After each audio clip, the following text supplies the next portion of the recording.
Hello again, my friends. Welcome back to Carpo's channel. Where do I start? Well, I made a video the other day saying that I wasn't going to be doing a lot of videos, and naturally I'm back doing videos. And anybody who's watched my channel for any period of time is well aware that that's, a normal thing. At least once a year I'm like, I'm going to stop making videos, or I'm going to start doing this, and then I go back to making videos because I have some things to talk about. But what I really wanted to do in this one was clarify a few pointers from the video I made the other night. I made a couple videos talking about how I was going to be, only making a certain amount of videos, or that I was going to do a weekly podcast. The thing is, I have all these intentions and ideas and dreams and things that I've wanted to accomplish over the years. And YouTube has always been kind of at the center of my connection to the world, because this is where I interact with people. And I think that I was misunderstood, and I have been misunderstood quite a bit over the years, which is kind of natural. It goes with the territory. I mean, if you're going to talk about life off the top of your head, you're naturally going to say some things that are maybe misconstrued. But I wanted to clarify some of these things and a couple of points that my subscribers had made. And one, for example, that say I've become more nihilistic. Somebody mentioned that.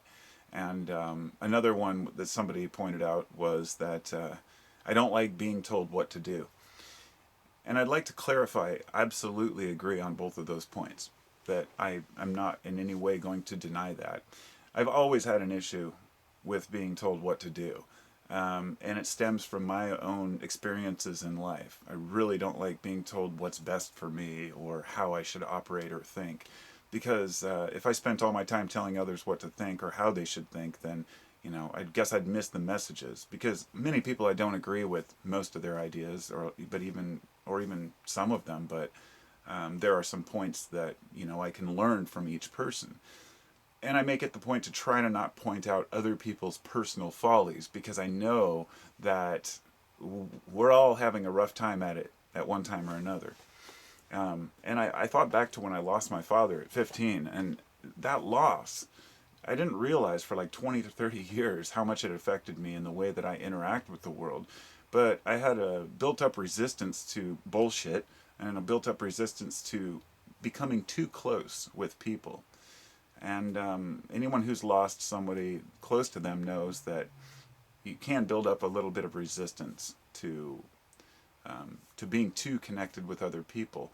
So there's a love, but kind of a tough love too. And as well, as I mentioned in a video before this, I made one about this stolen guitar that we found on Craigslist yesterday, which I stupidly emailed the guy, and then they pulled the ad. But there's this thing with trust and friends, and I also was stolen from by my friends when I was younger, and kind of have built this, like, this is my world, that's your world. We can interact on certain levels, but don't expect me to fully, I'm always going to have a wary eye just because of the situations that I've encountered in my life. But when I found YouTube, you see, the thing is, when I was younger, I realized I had a few good friends, and I still do. But it was really hard for me to find people that I could talk to that wouldn't just roll their eyes at my weird thoughts and ramblings. And I found YouTube. I found a voice. I found a place where I could talk. And in the early days, nobody was really watching my channel. Just maybe 2 or 3 comments, maybe 20 subscribers. And I would talk with that group, day in and day out about all kinds of life issues. And it was nice. And gradually the channel grew to where it is now. And I thought, it's still a small channel, and I like it that way. So I also had this idea, as I mentioned in a video, that my channel hadn't grown that much. It's not that I was saying I wish it should, and I'm definitely not talking about making profit. I think that's another misunderstanding folks have. It's not about the money. I'm not saying, I'm not making enough money off of YouTube. What I've said is that I want to reconsolidate my thoughts to put towards one effort, a podcast or a book or something, that, because I would like to make a career out of words. That's what I do. I'm a wordsmith. I like to talk, okay? I enjoy putting together coherent ramblings. And I thought about how that idea that time is money, all these things we say, which is actually a 7-page paper here that I wrote the other day that I've been meaning to, read and record. It's called Time is Money, and it's not about saying, you need to be making money in your time. It's that time is the most valuable commodity we have. So coming out here to share with people, it takes a lot of my time, but it's worth it because of the rewards that I get interacting with folks. And I have learned so much from you guys, from people, whether it's just a general discussion or somebody calling out something I said, or pointing out something that I wasn't aware of. We're all learning this together, and I've had to question myself. You gotta realize that I've been here a long time, and over the years I've had to question my own thoughts. I've had people who started watching my channel when I was into one phase of my life, and then when I moved into another phase, all of a sudden they don't understand why I think differently. And my thought over the last 10 years is, how many YouTube channels do you know that have been consistent for 10 years and that have remained with the same mindset? We are always in flux. So I've learned that I have to resist hate with love, and I'm a lover. If I would, I'm not a fighter. I'm not a hater. But at the same time, I also know that tough love is important. So if somebody says something I don't agree with, there was a time when I might answer that with, well, love and light, to each his own. And, you might call me a complete fucking asshole, but, it's cool. You're entitled to that opinion. I've just become more nihilistic, not in the way of thinking the world is pointless, but rather you create your own reality. And if you're willing to put up with other people's bullshit, then you're going to get stepped on. You're going to become a doormat for people. So if you are going to make videos like I do, you have to have thicker skin, but you also have to have enough sensitivity to not overreact when people say things that maybe are misinterpreted. And it's a lot harder than you might realize if you've never done this. If you're one of my viewers, you realize you're looking at a window into my life. But I have no idea who you are. People think sometimes that I know them through their screen names and their emails. It's really hard if I've never seen your face. We have a hard enough time remembering the things that we need that we need to remember. But anyhow, over the years, I've I've been misquoted and misspoke so many times that I've even had people who think that I don't believe in climate change or global warming, or that I'm celebrating the death of the world or something. I don't understand how misunderstandings can become that off base, but I know that it's because of my cynical remarks regarding the world at large. Look, I've always had hope. I've always tried to change the world and improve the world, at least improve the people, not the people, but improve the mindsets of the people around me so people can live happier. You're not going to be able to avoid all of life's controversies and problems, but you can view it differently. That mental alchemy is, overall the videos I've made and over all the years, that's the most important lesson that I've learned, that I'm always consistently trying to share, is that mental alchemy, that transmutation of, lead to gold in your thoughts. Every experience is something that you learn from. So this whole thing has been an experience for me, and I'm still learning constantly. Hopefully. I am who I am, and I put on the face of who I am. But I also put on a face. I'm not going to come on camera and just sit here and ponder and, think. Like, I have to put my words together in a certain coherent flow. Otherwise, what's the point in listening? And so often, the image that people have of me is well, pretty much how I am, but far from how I feel in my inner self. It's very difficult for me to explain how I feel in my deepest soul. And nor do I really try to, because I don't think it can be conveyed. These things are like, Zen. They're ineffable, unexplainable, undefinable. And in all these experiences, I have these moments of defeat. Moments where I just feel impending doom. Moments where I become a doomer. If you haven't heard the doomer and the bloomer memes, the doomer is pretty obvious, the one who the world's crashing in on him. The bloomer is the one who has seen that the world is shit and realized through that cynicism, through that nihilism, that you can create your own beauty. That's what I mean when I talk about nihilism. Not that the world has no meaning, but that once you realize everybody else's meaning isn't that important, that you can create your own, then you start drawing on other people's opinions and ideas too, and you can agree with people. It doesn't mean that you're a loner, that you don't care about anything. It means that you've let go of society's expectations of you, so you don't have to join one side or another. And people don't like that. People don't like it when you're on the fence. You know, I've been accused of being a progressive. I've been accused of being a conservative. I've been accused of being alt-right or extreme left. You know, it just depends on what I'm talking about. Because people don't often understand that inside I have more complicated ideas about things than just I stand for this or stand for this. You know, that's the mindset that I try to have. And and when people say you've changed, fuck yeah, I've changed, man. It's been 10 years doing this. Of course I've changed. Everybody is always changing. But I want, just to, in a nutshell, just to kind of get these points across, I do care immensely about people. Almost to the point where it's almost to a fault sometimes.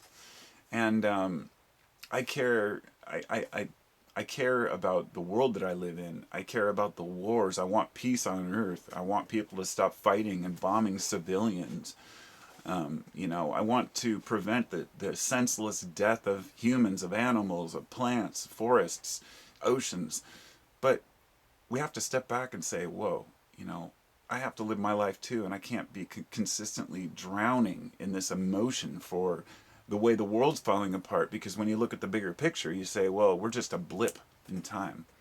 I mean, sure, I'm not saying we're not going to wipe out tons of species and doom ourselves. But dwelling on that is really unhealthy. And so I've gone through my conspiracy phase, then through my save the earth phase, kind of into this live life and do the best you can. But you're never going to be able to make a difference if you don't have some sort of power or energy. For some people that's money, for some people that's being able to speak your mind. For me, the only real wealth, the only value I have is my family and connections and my ability to coherently form a sentence. Without that, I really don't know what else there is. Living life to me is the experience of being with family and friends, and I'm grateful to have 3 sons and a wife and a mom and a brother and friends, and it's just, you know, we take those things for granted quite often. And life has a lot of ups and downs. In fact, I'm getting ready to do a little recording about Sisyphus, who was forced to push the stone up the hill to the top, and every time he got to the top it would roll back down for eternity. And that was kind of the metaphor of our lives. But for me, I was picturing him rolling it over the top of the mountain down into the next valley, because it's constantly a new valley. Everything we find is a new page to turn over. And I think that the most important thing is that we do care for each other, but that we protect our own emotions too. And it's a lot harder to protect yourself when you're sticking your neck out there online. And I try to be as real as possible without taking sides. A lot of people drop off YouTube over the years. They start with, and not just YouTube, I use this as my example, but people who are, whether they're talking about politics, talking about spirituality or drugs or anything else, they have this really gusto and then they lose their steam. And after a while, it's like people expect people to remain the same over time. And that's a ludicrous idea. There's no way for you to expect people to remain.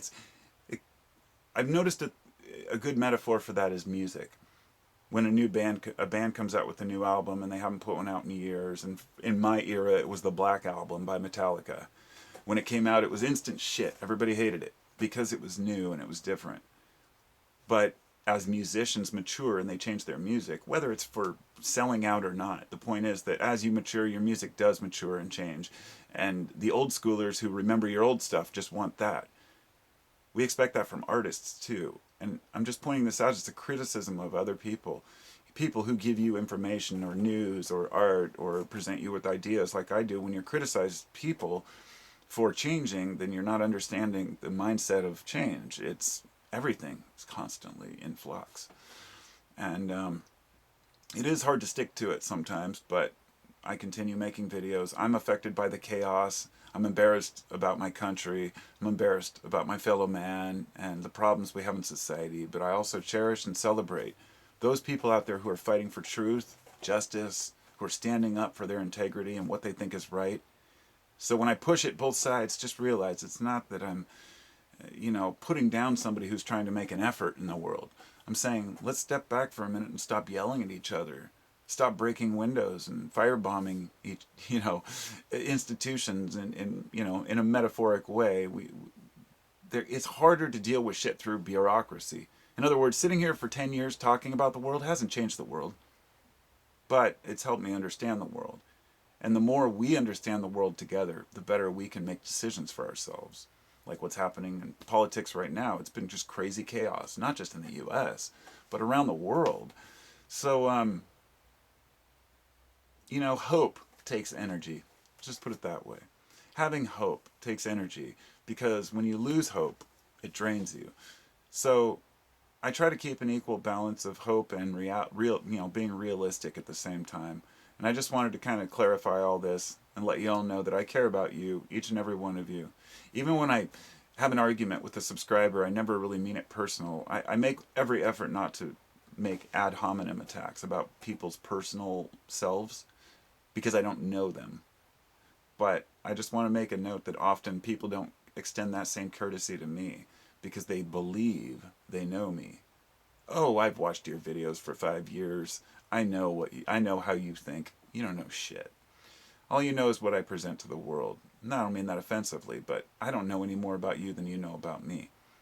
We may know parts of each other, but that's what we're trying to connect on. Those levels that we can understand each other. And it's those conversations we have and those moments where I say, this is why I still make YouTube videos. This is why I still care. There's something inside me like a fire burning that makes me want to share. I can't get away from it. So, I'm sharing. Thanks for watching. Thanks for listening. I'll talk to y'all soon. Have a wonderful day.